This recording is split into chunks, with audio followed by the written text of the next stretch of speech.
o campo energético do corpo se solta e ele parece um vapor esbranquiçado ou azulado que paira por cima. Só que aí não teria as mãos. No caso dela, como tinha as mãos, era uma presença de fora. Kênia, respondida a pergunta aí, viu, minha querida? Vamos lá.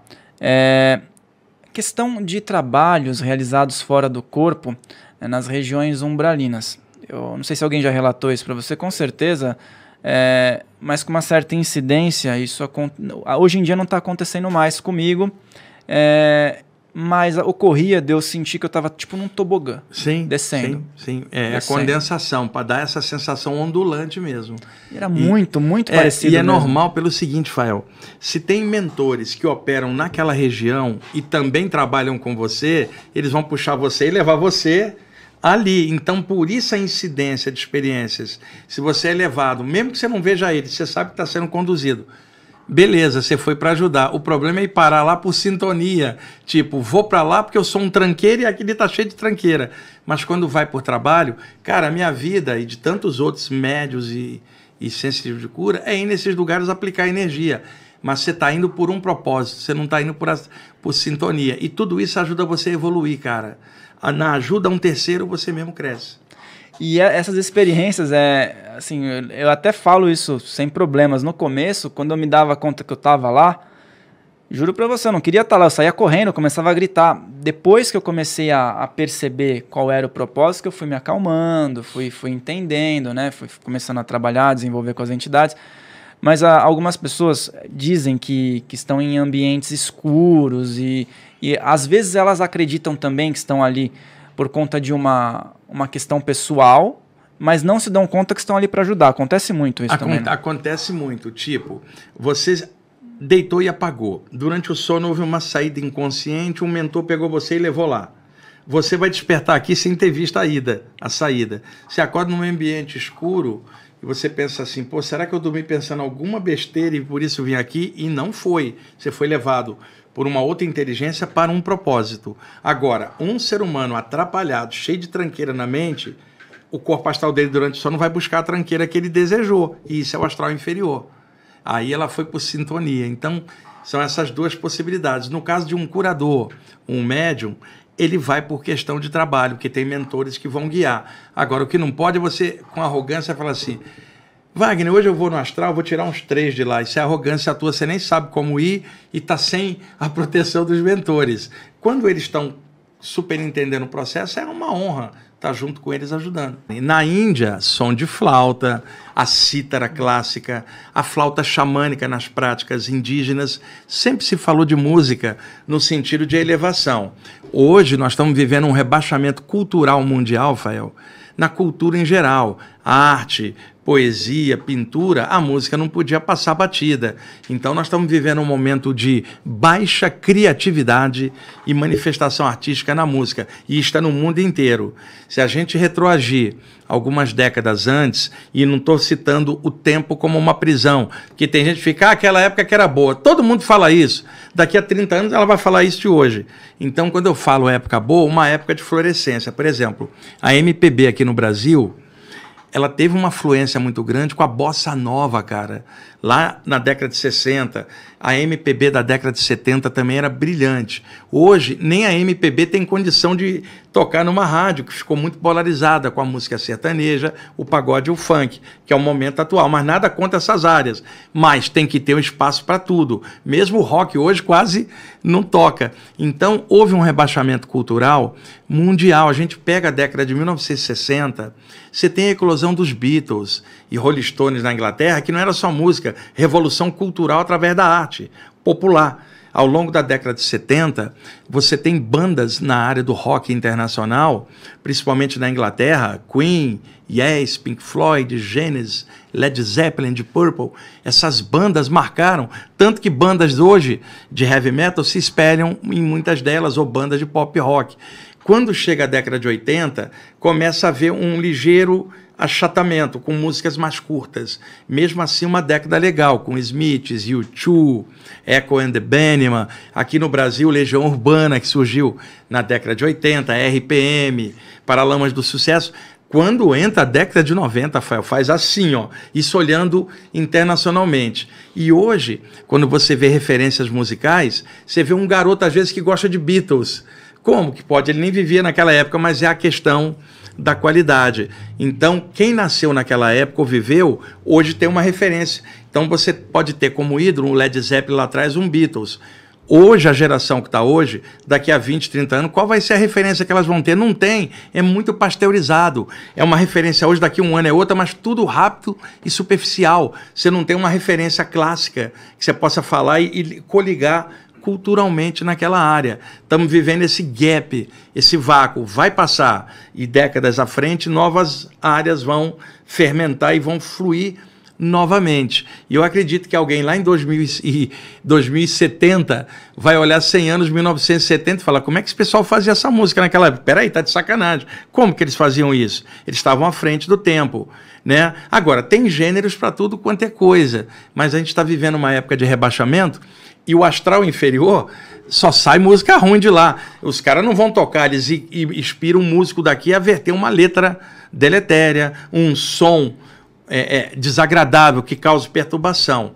E na tradição hindu fala-se dos devas, os seres de luz inspiradores das grandes músicas, que ao mesmo tempo jogam poderosas formas mentais para inspirar os artistas a verterem composições que elevem a consciência. E aí vai da sintonia de cada um, que cada um está buscando. E vou repetir, tem tudo quanto é gênero, tem que ter espaço para tudo. Agora, não pode ter espaço só para um gênero ou outro, monopolizando e não deixando outras áreas de expressão. Hoje, aqui no Brasil, a gente tem as duplas sertanejas, são milhares, Fael, cantando às vezes a mesma coisa que a mulher foi embora, cara. Você pode olhar, é uma coisa, vai só na emoção. Tem vocalistas incríveis no sertanejo, com qualidade vocal, mas o teor das letras é muito parecido. Tá? Você pega o funk, que não é o funk, aquele funk americano, lá da Motown, da música negra, que eu adoro americano, mas uma mistura de hip hop com alguma coisa chamada de funk, muitas vezes com uma letra depreciativa da mulher, né? Muitas vezes uma letra propaganda a violência. Então, não é uma coisa legal, mas nada contra os caras que estão ganhando a vida. Eu estou falando de um gênero e o que ele traz. E você pega o pagode de hoje, não tem nada a ver com aquele samba de Paulinho da Viola, Martinho da Vila, Bete Carvalho da década de 70. É um grupinho de 5, 6 caras, tudo assim, balançando a mão, como se fosse felizes para sempre, cantando as mesmas coisas. E tem vocalistas ótimos. Você tem um vocalista aqui no Brasil, que é o Péricles, aquele rapaz negro forte, um vocalista incrível, né? Mas eu estou falando o gênero moderno do pagode, nem se compara ao samba da década de 70. Então todos os gêneros tiveram um rebaixamento. A galera mais nova não percebe isso porque não tem parâmetro. A gente que pegou a outra época pode comparar. E nada de ficar preso no passado, não é isso que eu estou falando. São referências. E hoje, se uma música tem mais do que 5 minutos, Fael, e a letra é um pouco mais de conteúdo, o que a garotada fala? Que música chata, não entendi a letra e não acaba nunca, que é um negócio de 2, 3 minutos com um refrão ganchudo, que fica repetido na mente igual uma hipnose, cara. E espírito obsessor adora esses ganchos para ficar girando, ainda mais se o teor da letra é ruim. Porque uma coisa leva a outra. Essas músicas, lá já dentro do astral inferior, vamos dizer assim, né? Como você falou, já linka a um tipo de produto que a pessoa vai se interessar, um tipo de comportamento que a pessoa vai ter, porque vai estar no inconsciente, né? Fervilhando aquilo. E é um prato cheio, né? Para você conduzir aquelas pessoas para onde bem entende, né? Você pode pegar até o rock mais pesado, tem letras horríveis em alguns pontos, e você fala é tão negativo quanto. Agora, o rock como contestação, através da música, você às vezes tem uma banda que fala do diabo e nenhum dos caras acredita no diabo, são cristãos.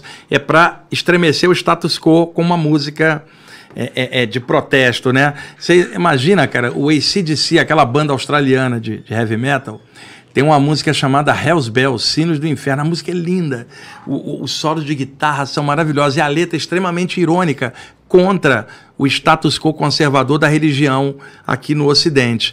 Tem letras dos Rolling Stones também altamente contestadoras, mas você pega um conservador e fala, ele falou do diabo, mas não no contexto que o religioso imaginou, e sim como crítica à hipocrisia religiosa do status quo conservador. Você falou isso, até veio um convidado aqui, o primeiro Márcio Caim, ele explicou essa questão do diabo, né? Os sacerdotes, os praticantes de ritos africanos, eles eram muito perseguidos. Sim. Então eles falavam, não, eu não sou desse Deus aí, eu sou do diabo, então. Daí ficou.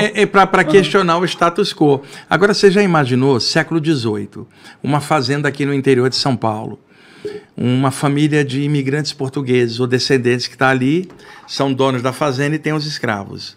Então, uma data que é festa dos escravos, tá? Que os donos tinham que deixar para evitar um estresse maior dos caras. E aí, seu Manuel e Dona Maria olhando lá embaixo, os negros dançando uma dança sensual dos negros, a própria dança já era considerada demoníaca na mente dos dois, né? E de repente ali uma média incorpora uma entidade, começa a dançar. O que o seu Manuel e Dona Maria falam? Ah lá, desceu o diabo e incorporou nela. E aí vira um preconceito danado, fora o preconceito racial, que é horrível e remonta a séculos aqui nas Américas como um todo. Então fica essa coisa de demonização de culturas fora do aspecto judaico-cristão. Isso aí é história, qualquer um pode pesquisar, e não podemos esquecer dos anos de Inquisição, cara, de perseguição religiosa aos que pensavam diferente. Certamente. Mas hoje em dia, né, com o advento da internet, tem piorado para um lado e melhorado para o outro. Como tudo, porque a internet, ela reflete o nível da própria humanidade. E a humanidade tem coisas muito legais e coisas estranhas dentro da gente também. Então a internet você pode encontrar algo maravilhoso e algo horrível, cara. No mesmo instante agora que tem alguém assistindo o nosso podcast, a internet está lotada de gente em site de pedofilia, cara.